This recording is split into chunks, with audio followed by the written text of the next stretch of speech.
Welcome. Welcome. Welcome.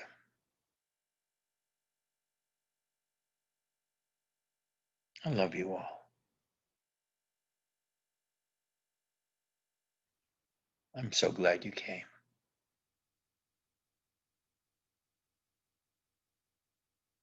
Today's going to be different.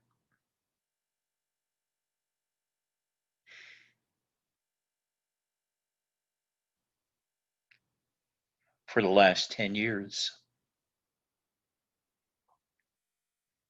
I have been trying to get people out of spirituality, out of their heads,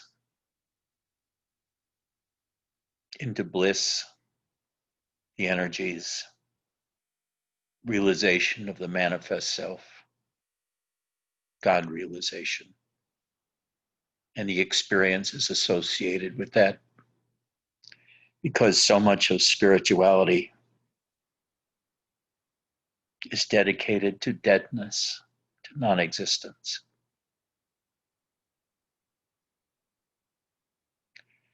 Many of you have come a long way into consciousness, into realizing also that you're not your body, you're not your mind, your spirit or consciousness. And the freedom that brings, the power that brings, of, so to speak,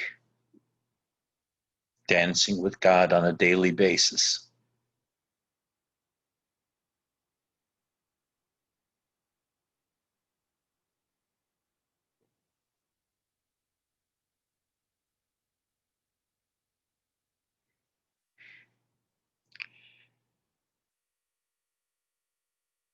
But I think all of you have known deep down inside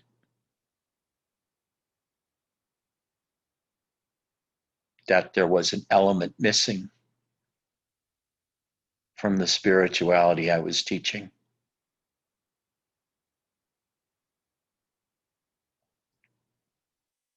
That's the element of Robert's teachings.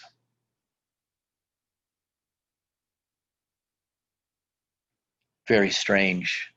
This morning, I was looking at my image through the camera at the computer.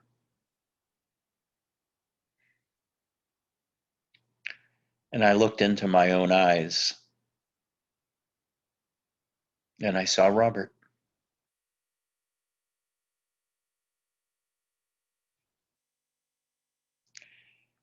So after a 10-year run,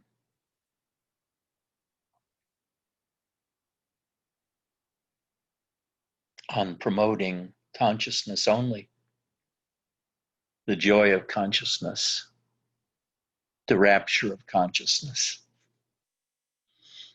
and beingness, the ground state of consciousness.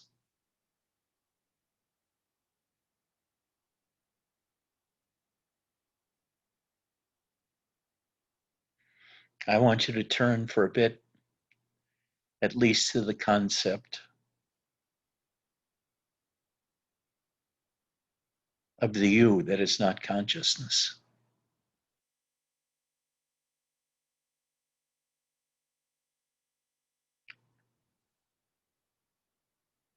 From the beginning of our lives, we're trained to believe we are our bodies and our minds. Through 20 years of school, I was taught nothing else. Even in the most esoteric PhD courses.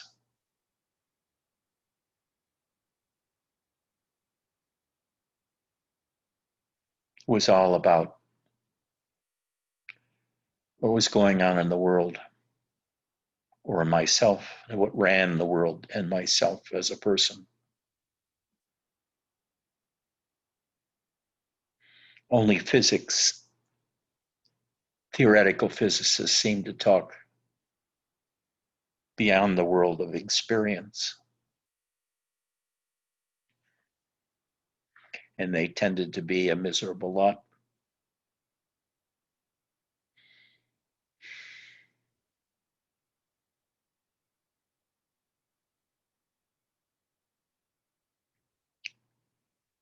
But even Mary, so jubilant in consciousness,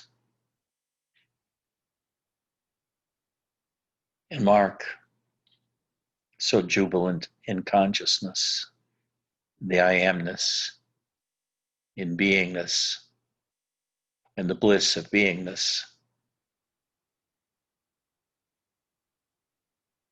as well as everybody else here, must have been aware that what I was teaching was incomplete.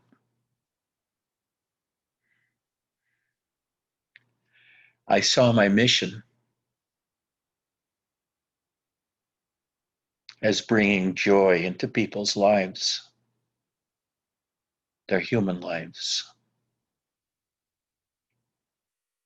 feeling that they were an incarnation of God.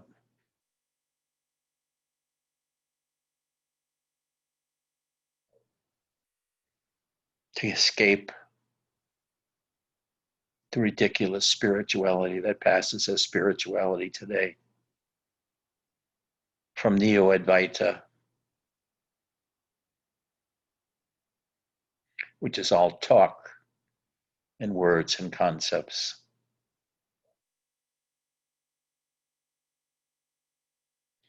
to all of those who think reality, the true reality, is in the astral world, in the world of spirits, other dimensions of existence, energies, forces, invisible forces. And I've tried to teach those invisible forces, the astral, are really just the mundane world, once removed to some of the invisible controlling factors. They're not a step out of the mundane world. They're part of the mundane world that Angela is lost in now, the world of the invisible forces, of demons, aliens.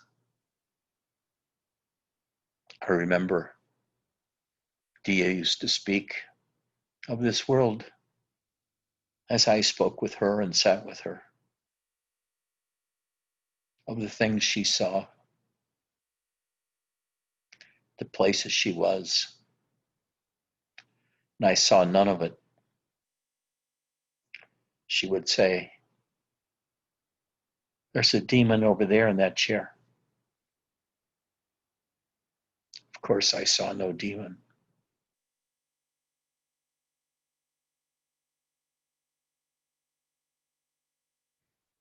Not only did she see the demons, she consorted with the demons. They came to her in the night in all different kinds of ways and forms. Her world was quite terrifying, as is Dia's now.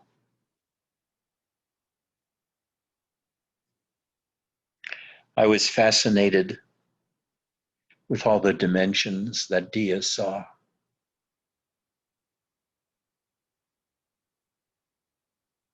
And she captured my heart because she represented to me a whole fresh way of being in existence. But it was false.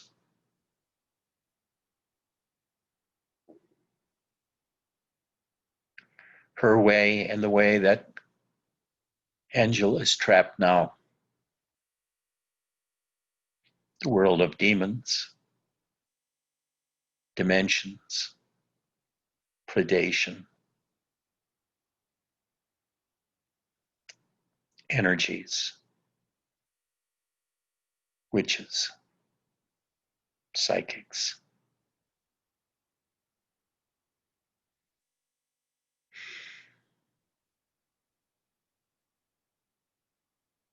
It's just another part of the mundane world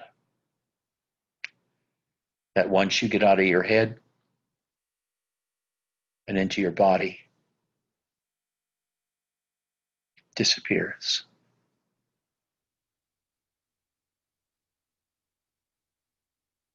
And what you can see at some point,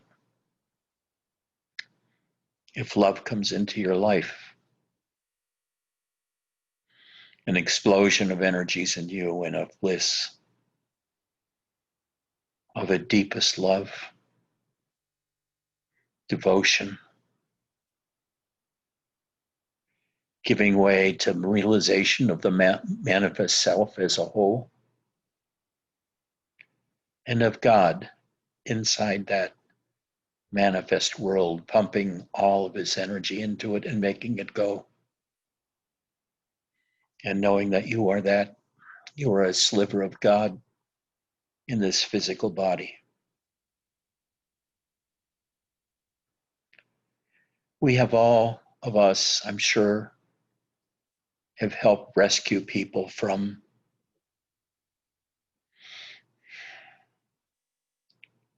the mundane world, brought joy to them, love to them, hope.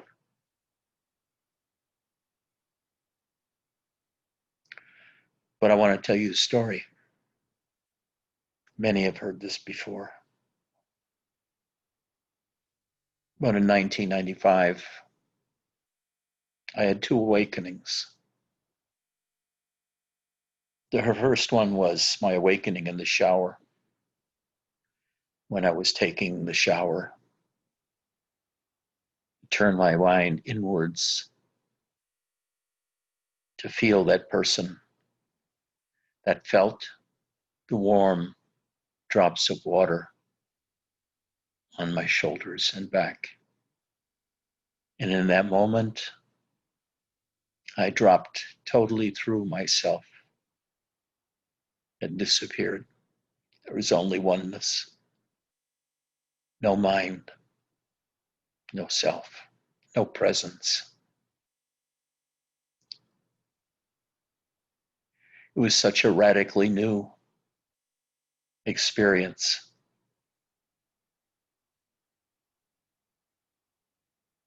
That after a very short while it became very scary. I wondered who was in charge. I wasn't there anymore. So who would protect this body? I had no guardian watching out for me. Me, me, me was still there.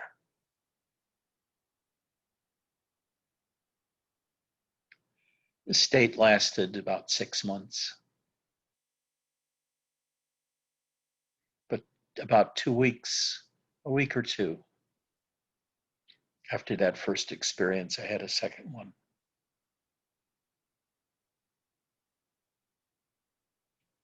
I was dreaming. I had felt extremely happy for the previous few days, ever since my awakening to emptiness, to nothingness, to everythingness. I don't remember what the dream was.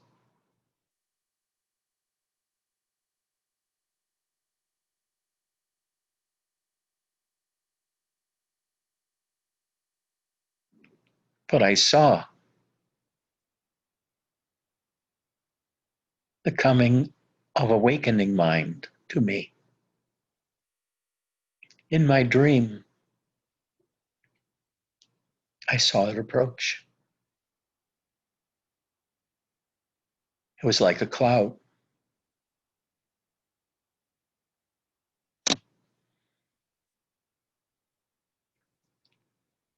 And then it was on me, and I was awake.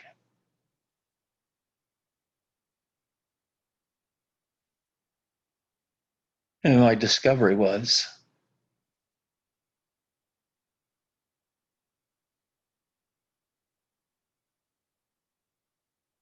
that I was apart from consciousness.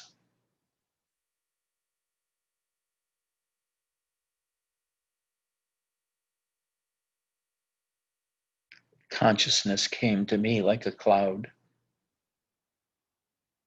covering me completely. And suddenly I became the world and everything in the world, as well as my own body and personhood.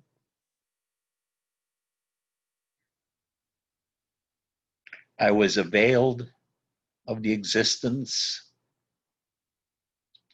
of the mundane world.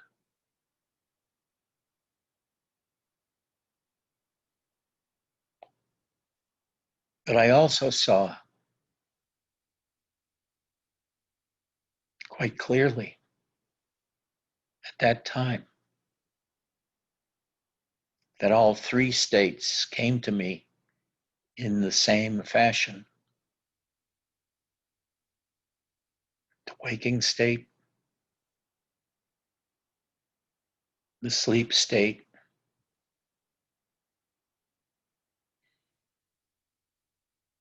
the dream state. I, whoever I was not visible or knowable. And these states came to me, one after another.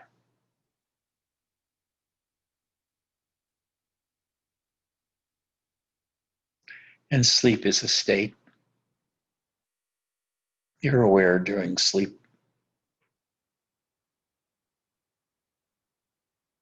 Although you're not aware that you're aware during sleep. You're aware afterwards that you were asleep. And you're aware and can be self-aware all day long in waking consciousness.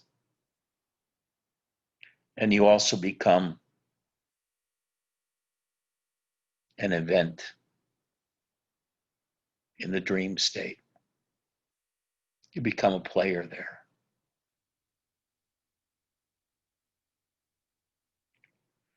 But what I also saw at that time is there was something before the waking state, the dream state,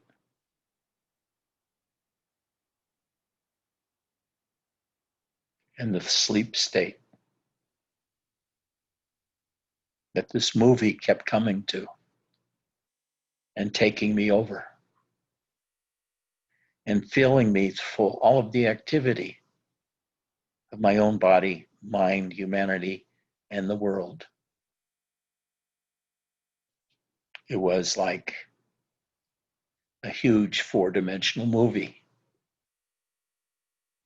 with players, my body, my feelings, my emotions, others, a whirling of activity around that in terms of the external world, sounds, sights, danger, pleasure, safety, serenity, calm, and then the coming of the dream sleep, of the sleep state.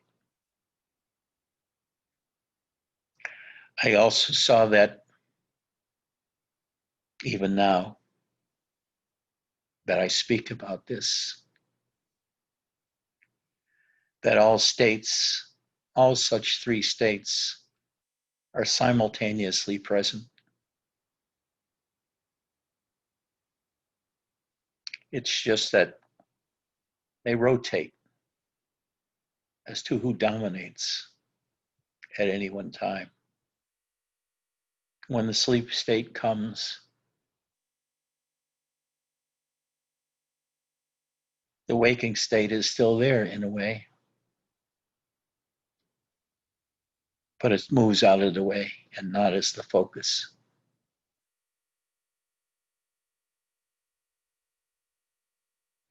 But what is that to which these three states come?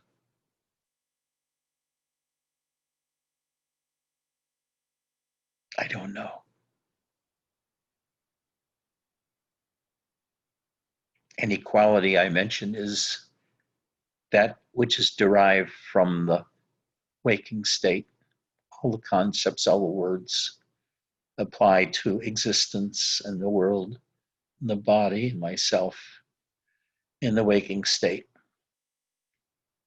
And they don't fit this nothingness character, which can hardly be called a character, because that is something from the waking state. Can't call it an entity either. You can't call it anything. It's not knowable because it's before the waking state, existentially prior to, ontologically prior to the waking state, the sleep state, and the dream state. Being existentially prior to the waking state, anything said in the waking state misses the point about that which all these states come to. Some people make up stories and they say it's God, and these states come to God, which we are. Well, how does that explain that same presence coming to billions of people and trillions of other entities that go through the sleep and the dream and the waking states at least? Do moths dream? Do worms dream? I know from my own experience that cats dream because sometimes they talk and get agitated while they're calmly sleeping, and they move their arms or legs, and it's quite obviously that they're deeply involved in some dream. But I don't know whether a moth dreams.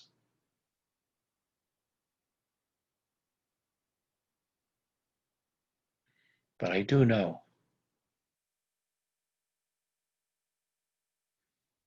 that what we really are is without quality, without time, without space, without measure.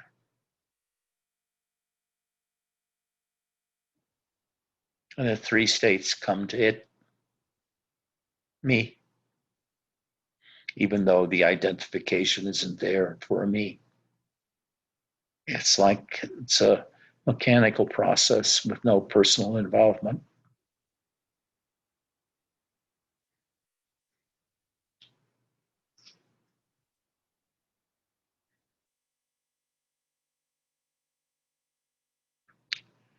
And you can be aware of it. I'm sure you all are, Mary, that there is somebody observing all of this bliss you feel now. You're aware that you are aware of this bliss. Park completely gets this. So does Rolf, I hope.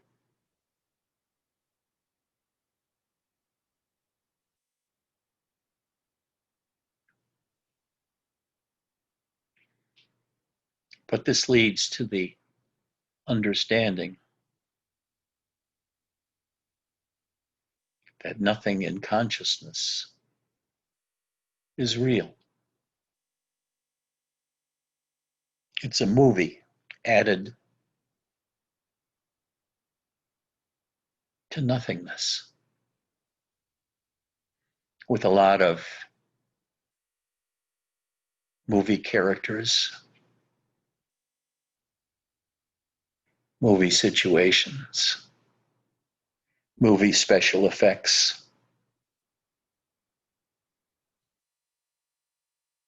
But when it comes to the ultimate observer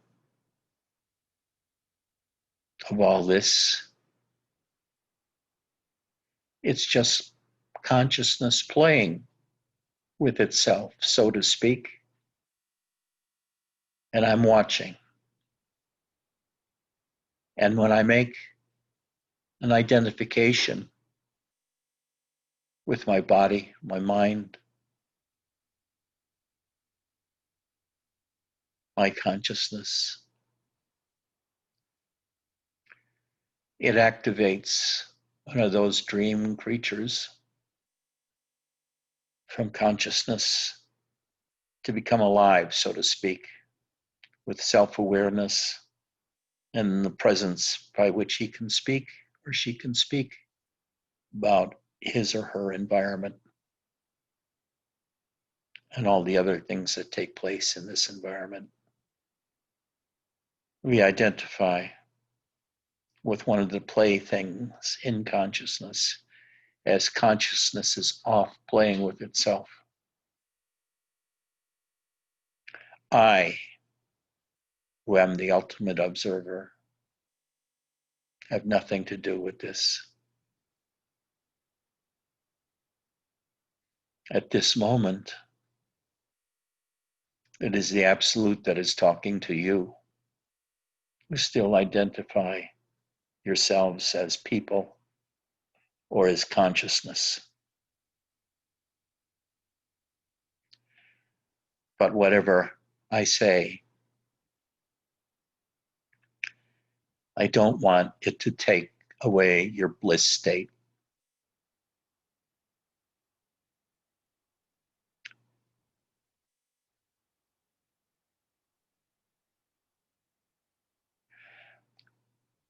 It's so easy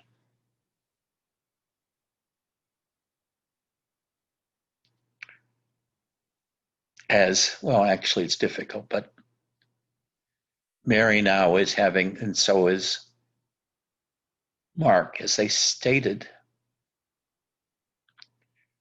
having spent most of their lives in their heads, in their mental states, in the minds, but physically the energy's in the head. When they move downwards into the totality of consciousness of the body, sometimes mistakenly identified only with the heart, but it's the entire body, the entirety of our human awareness, consciousness. It's hard to speak about the new experiences that we're having because our energy can't make it up to the brain anymore. And when it makes it up to the brain, we lose touch with the divine.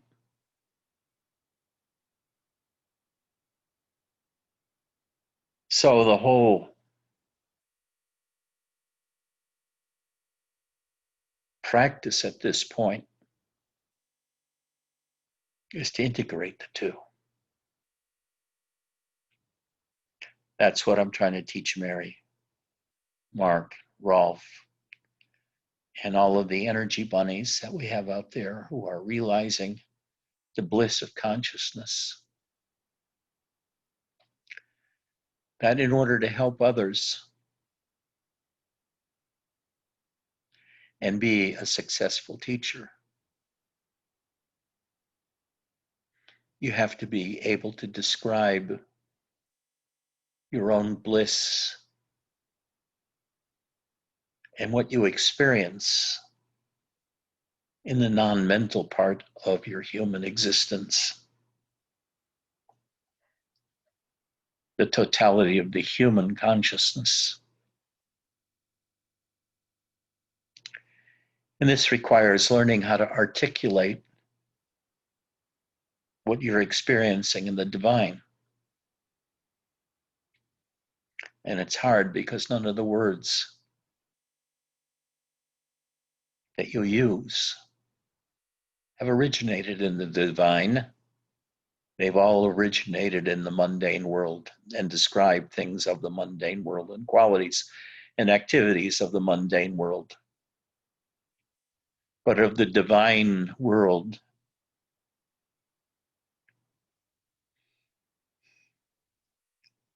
you have to speak about it.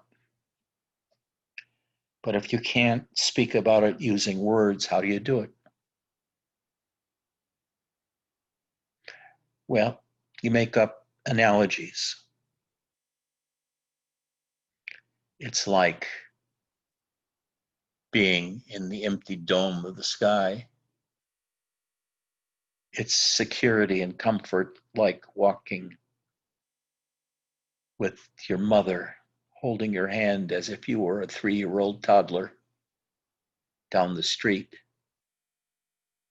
feeling totally secure and loved and on top of the world, enjoying things.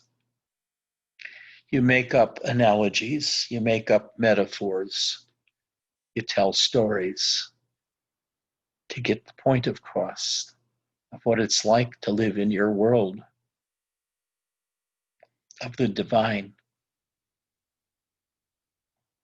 of what that bliss feels like, what the certainty feels like, what the love feels like.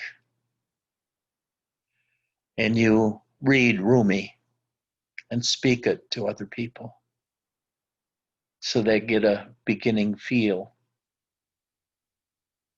of what that divine world experience is like. And you make up all kinds of words and stories using your voice to hypnotize and to get them motionless and just on the precipice of sinking into that divine world. Those powers come to you. The power to capture people, capture their attention, slow their minds down, and ready to drop into the divine world.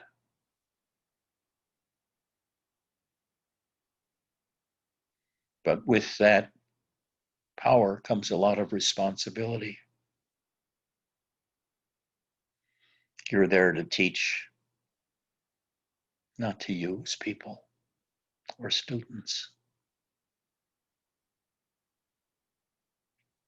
because they're still lost in the mind or in the mundane world and they can't get out, and you're trying to teach them to get out, which is the next step of falling into the divine, feeling grace, feeling abundance, feeling ecstasy, feeling loved and loving, feeling surrender, feeling the breath of the divine within and without and everywhere. That's your mission, rather than the end mission of teaching about the next step, which is to go beyond divine and embrace that nothingness inside of yourself as your true self. Because this step has one major consequence. You're untouched by time.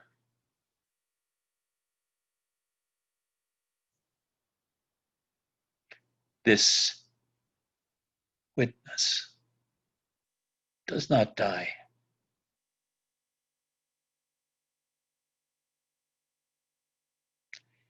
You can't even say it's immortal, because such a word belongs to the world of the mundane. when you believe in terms of time and perishable or imperishable. That's a concept of eternal time. But where you are as witness is before all time. Death does not happen to it.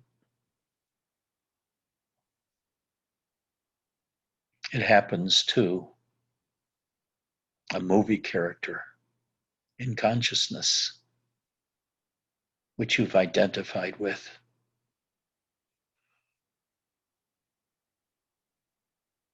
This changes everything.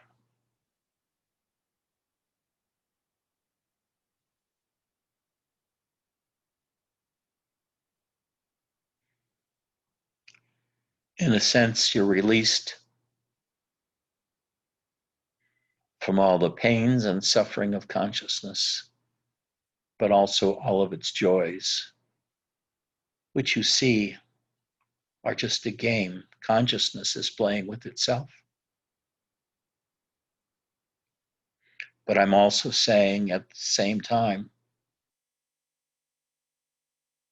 don't rush to find the witness. Enjoy the divine world a long, long time.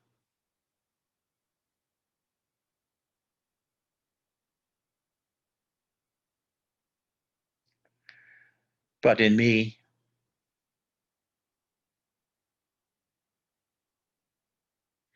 I'm more and more aware of my separation from consciousness. I was here before, but I hadn't danced with the divine for 10 years like I have now. And I'm getting to a place where I can leave consciousness behind. But I don't want you to do that. I don't want to teach you what Robert taught or Nisargadatta. I want you to hear of them now, though, for your own future development. But don't go there now if it doesn't feel natural to you. Enjoy the world for a while. Enjoy your existence as consciousness, as the divine, as the manifest self, not the unmanifest self, the emptiness, the nothingness. The manifest has three states: waking, sleep, and dream. All of those are not you, but you're free to identify with them.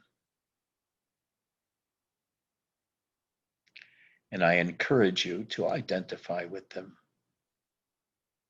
rather than to be lost in emptiness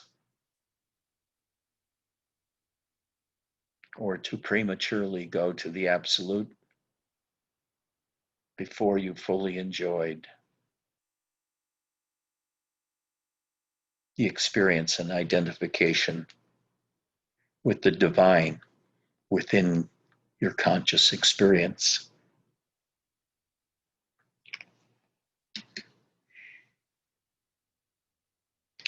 Now,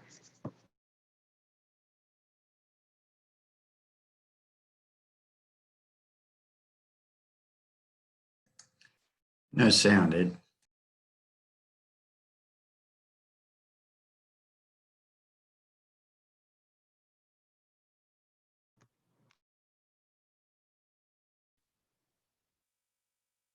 you can hear me?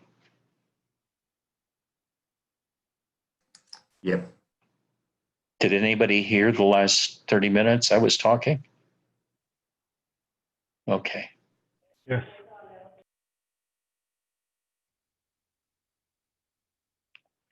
Mary and Mark, you are two of my primary targets for this talk. How do you feel? and Rolf. How do you feel, Mark? Well, to be truthful, I wasn't sure where your conversation was going. Even 2/3 of the way through, I said, what is the point? And I'm a little confused because you do speak about enjoying the bliss. You do speak about being the manifest self. So I'm not sure what it is that's been missed. What's missing is helping us to articulate the experience that we have when we enter into the totality of self. That's what was missing, right? But your teaching was right on otherwise.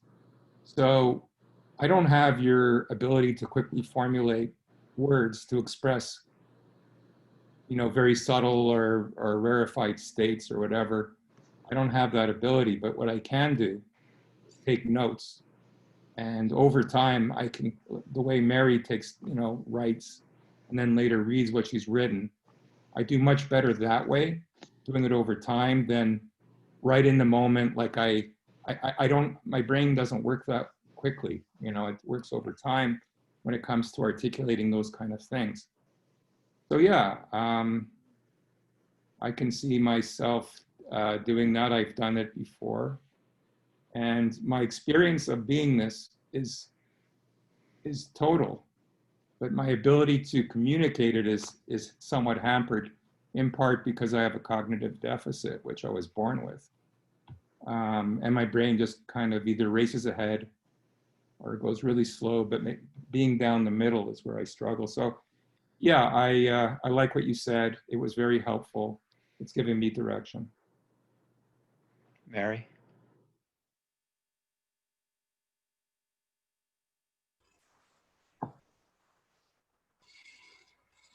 Ed, for me, it was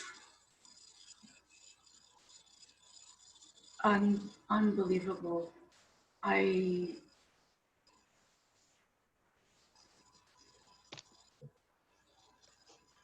took it all in and I understood every single word. And I was having my bout of crying. I had to hold it back because it just resonated so deeply, deeply. I mean, I was just brought to your feet, and I so needed to hear this. I'm so ecstatic, happy, and I know that deep down, I know that I'm gonna get there, because there's this power that's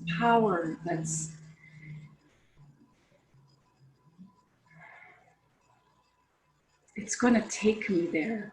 And I thank you. I thank you. I thank you. I cherish you.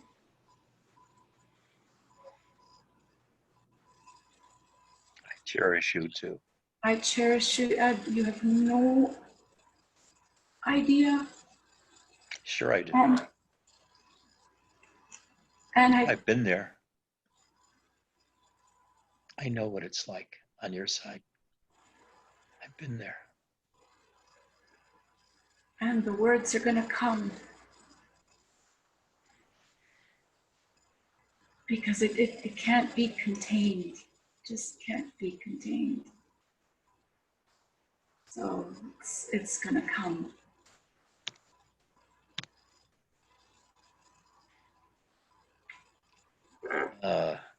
Wait a second. I'm looking for shit. Let me. I'm trying to get a full-size picture. Rolf, are you there? Can you speak? I can't see your picture, so I can't blow it up. Yes. There you are. Okay. Yes, I listened to you and I got in a way deeper and deeper, and I felt very peaceful, and in a way I didn't understand, but I felt what you are talking about. So I cannot put it in words, but in a way I have this knowing that this will unfold just Yes.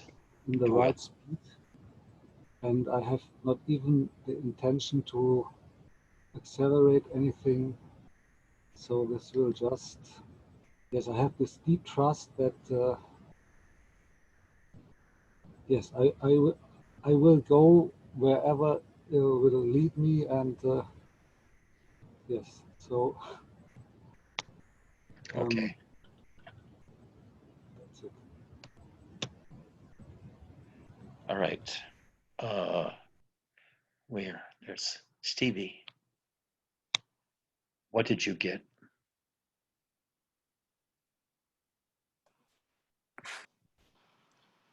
That was really intense.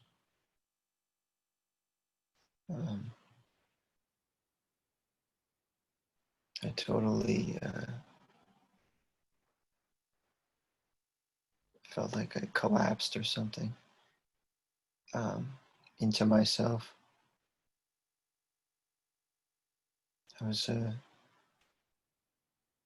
just like you said at the beginning. I was very different, but it sort of made everything dissolve and brought my existence back to something that I haven't really thought about since I started coming here. So that was a very interesting full circle moment. I've been having so much fun in the bliss and the love and I wanted you everything. to have that fun. I missed it myself for many, many years, being in the dreary Advaita world. But there's a truth to Advaita, which very few Advaita teachers understand, which is what I'm talking about and pointing at today, which is your future. As of now, you still believe you're the dream character, but that's fine. I want you to continue to do that and enjoy it. Same with Mary, same with Mark. Thank you for your patience and your kindness. Oh, you're welcome. Um, Michael, I know you got what I said today because it's something you've been struggling with for a long time. Can I hear you talk about it?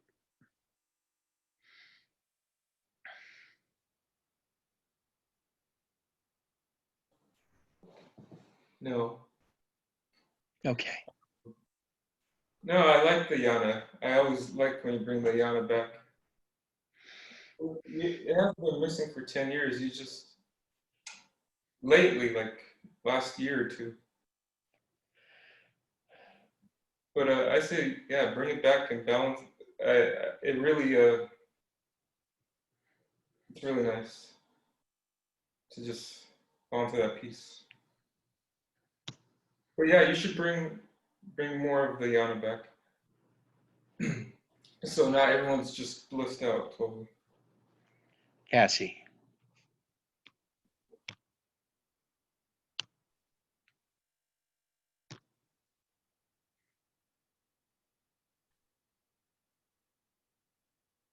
It's just a swirl. It's just a swirl inside of me. The whole thing is just a swirl. Like I keep going to all places. And I just keep moving through them constantly.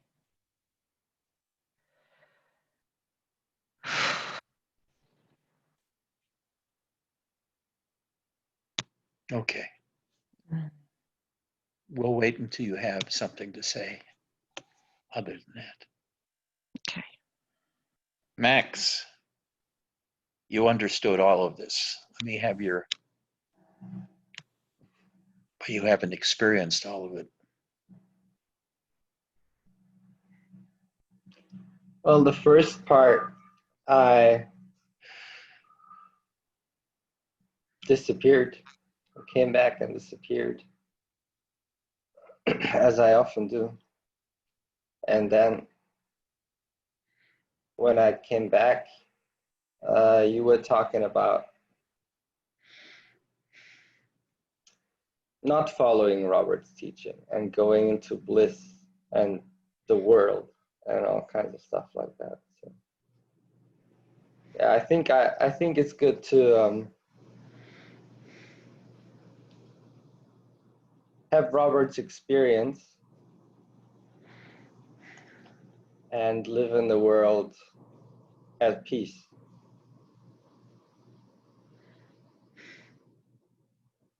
And bliss.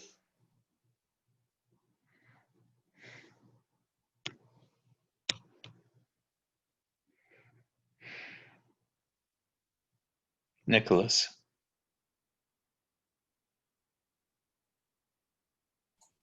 Hello. Hello, everybody. Well, I think I got what you said. It's been a while. I think I got it intellectually, I would say. But I would say too that my experience is not complete bliss all the time. It's coming and going, I would say. But I feel quiet for a while now. So it's been few months now, and I try to rest in that space, and yeah, trying just to look for what's next. So, but staying quiet, I would say. And yeah, I totally agree, because with you, when you talked about the conceptual approach and the ultimate absolute approach of non-duality teaching, and I really feel like I need to get in touch with bliss first. That's really what I'm looking for. So feeling alive, feeling love, and being able also to radiate this love around me. Yes. I don't want to get lost into void. And I think we are here for living. I think human experience is about living on this earth first, and yeah. Jay. Keep it brief. This was a tsunami of love that literally shattered my mind, and I shall keep it brief. I'm not going to embellish it with anything more. Today, you were quintessentially my Guruji. You were edgy in all of some of the, I mean, of course, going back to Robert, whom I read, but this was so profound. You are love, who recognizes love, the energy, the power that resonated in me in this satsang is indescribable. Bliss as the manifest self, still on an Advaita path, but there's joy and love and bliss in every moment, trying to go from becoming to pure being, but loving every step along the way. And I love you, Ed. I love Thank you. you. Thank you. Thank you. Let me see now. What have I done? What have I done? These various computers get me so confused. Antoine Gandhi.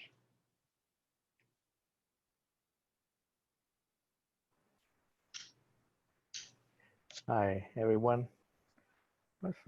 I totally understand what we're mentioning it. Yes, I'm fused with this words, and I have no doubt at all of what you say. But still, at the fixed point in emptiness, when you talk, is bring my mind to white spot, and everything is white and nothing moving. I'm kind of see nothing. Closing my eyes, everything is white, and I have some feelings that I stay in the feelings in heart, but it's mostly white. That's the situation now, and but I really feel part of it. No doubt at all. Thank you so much. Welcome. Let me see. I can't. The names are so small.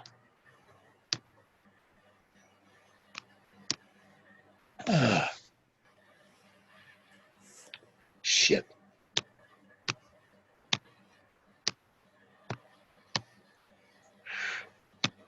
It's not working anymore. I can't get the individual names to read or speak even. I see BJ. Do you have anything to say, BJ? Yeah, hi everyone. I understood intellectually what you said, like three states, and I can relate to myself with the awakening, awake state, and dream state, not the sleep state, because mind doesn't have experience anything in sleep state. So it's out of I can't really talk about it. Otherwise, what you're saying is that aware of the witness state and absolute, but don't go into it right away. Be here, not in the mind, but experience, enjoy the bliss, peace, and all that, and stay here, complete your journey, and then go back. Well, there's a reason for this. The reason for this is the world of dropping out of your head and into your body and becoming consciousness, becoming spirit, and all the different experiences of becoming spirit, of love, devotion, surrender, bliss, God, energies, is so delightful and so spectacular. It takes people out of their misery and suffering, takes them to the divine. I hope I have a switch to flip to get there into the body and just stay there and experience all that. I really wish.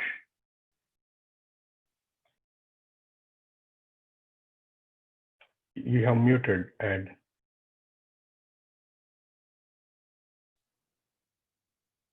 Maybe God is trying to shut me up. Tista Eddie. I'll call you Eddie because my name is Eddie. Me too. Yes. What do you have to say? Shit. Like, I'd say like it's pretty exact on like what I've personally like been going through for like the last